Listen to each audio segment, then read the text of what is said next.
The senior wrestler, whose career was coming to an end, played his final match while depressed and disappointed, yet he performed admirably. Before it all came to an end in 2007, in the mid of it, Benoit was on his way to having a legendary career in the WWE. Just a few days before he passed away in 2007, Chris Benoit competed in his last WWE encounter against Elijah Burke. 5 days before Chris Benoit's passing on June 19, 2007, Benoit and Burke competed in a singles bout. Since Benoit committed himself, a number of theories have been put up to explain his actions, such as severe chronic trauma, dementia, steroid use, and alcohol use disorder, which resulted in a failing marriage and other personal issues. Let us talk about this sad story. Hey there, welcome to Wrestling Netic. Today we're gonna see how a wrestler killed his wife, his son, and himself. Before moving on, make sure you subscribe to our channel and hit that notification bell to watch more videos. Let's get straight into the video. While many of those were unintentional due to the wrestlers defending themselves or making a move inside the ring that went wrong, some had more sinister intentions. Some of these wrestlers have really committed the startling act of taking another person's life with their bare hands. On the other hand, some wrestlers have taken their own lives because they were unable to stand to live with themselves following failing to climb the wrestling ladder and allowing drugs and alcohol to take over. Unfortunately, Chris Benoit was WWE's murder victim. In June of 2007, Chris Benoit, a 40-year-old professional wrestler from Canada who works for the World Wrestling Entertainment, lives in Fayetteville, Arkansas, murdered both his wife Nancy and his 7-year-old son Daniel over the course of 3 days before hanging himself. Well, the wrestling world in shock today. Former champion Chris Benoit found dead in his Atlanta home along with his wife and young son. Benoit's wife was the first person to die because she was asphyxiated on the evening on June 22nd while being shackled at the feet and wrists, according to autopsy results. Fayette District Attorney Scott Ballard reportedly discovered Nancy on June 25th with blood under her head and wrapped in a towel. On the morning of June 23rd, when the couple's son Daniel Christopher Benoit was laying drugged in his bed, he was killed by asphyxia. Later that day, on June 24th in the evening, Benoit hanged himself in his weight room by using a lat pull-down machine. The bodies of his wife and son were laid close to Bibles. Since Benoit committed himself, a number of theories have been put up to explain the actions. The incident sparked a government inquiry into the usage of steroids in professional wrestling, as well as various media reports. According to Lieutenant Tommy Pope, head investigator with the Fayette County Sheriff's Office, the authorities discovered the dead on Monday around noon, as they were checking on the family at the request of Mr. Benoit's employer, WWE. The wrestling company claimed it on its website, and it contacted the police after receiving a number of strange text messages from Mr. Benoit early on Sunday morning. Nancy E. Benoit was 43 and was discovered by investigators who were investigating the home in the upstairs family room. She was found with her wrist and feet bound in blood under her head. Daniel C. Benoit, 7, was discovered dead in his bed by deputies. No letters were found at the site, according to the investigators, but a Bible had been placed next to each victim. Despite the fact that the mother and son had appeared to have died at different times, an autopsy revealed that both had asphyxiated.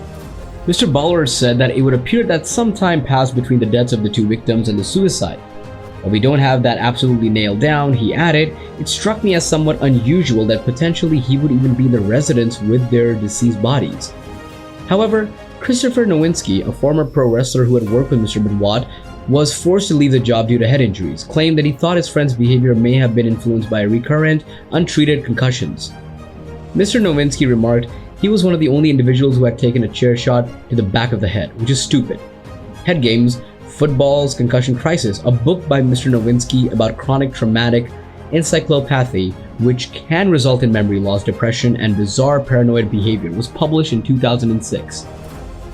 What happened after the murder? Well, on June 23rd of 2007 at around 3:30 p.m., Benoit's phone left a voicemail for Chavo Guerrero, a fellow wrestler and close friend, notifying him that both Nancy and Daniel had food poisoning and that he would be late for the night's home match in Beaumont, Texas. Benoit confirmed what he stated in his voicemail when Guerrero called him again, although he sounded sleepy and confused.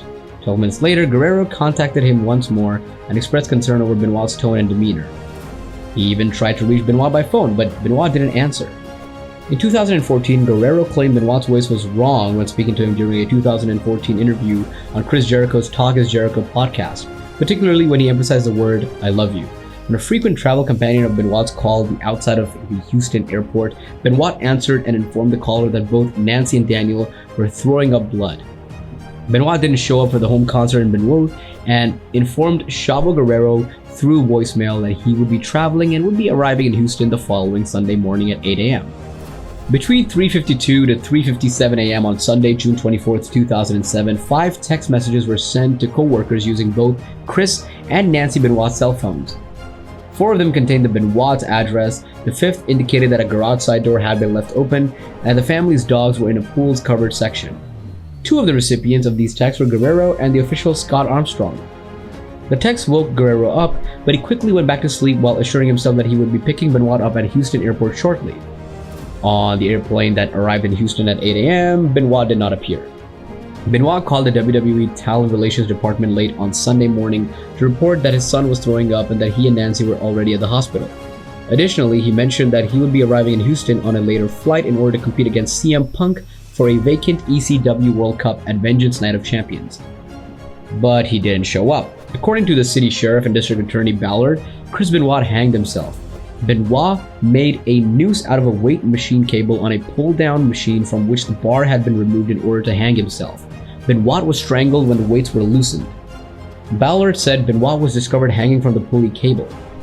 Later, he wrapped a towel around his neck and hooked it to the machine's handle, pulling down with a very hefty weight before letting go and quickly breaking his neck. However, according to the Fayette County Police Department's police report, the only harm to his neck area was caused by the cable that was wrapped around his neck. It also adds that the only topics he looked up on his computer during the time were the prophet Elijah and raising of a dead child. The fact that Benoit's cervical vertebra, hyoid bone, and trachea or larynx area were damaged is more evidence that he did not commit himself by snapping his neck. This marked the passing of Chris Benoit's entire family and sent out a message to thousands of individuals that celebrities are meaningless and that personal tranquility is much more important than the external success. This marked a very dark day in the history of WWE. One of the darkest days that led to the WWE going PG. Thank you for watching the video. Make sure you subscribe to our channel and hit that notification bell so you can get notified each time we post new videos. We'll see you later.